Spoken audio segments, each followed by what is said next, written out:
ये PIA का poker तैयार है, ये आपको दिखाते हैं। अंदर दिखाना चाहूँगा कि कैसा है।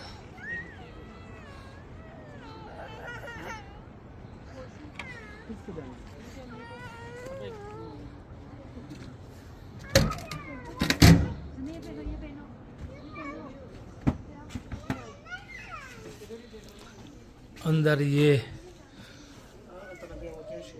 रेस्टोरेंट बना हुआ है, मतलब यहाँ पर आप खाना खा सकते हैं चेयर लगा के, लेकिन फ़िलहाल ये यूज़ नहीं है। बाकी उन्होंने बेहतरीन बनाया है। और ये दूसरा रास्ता,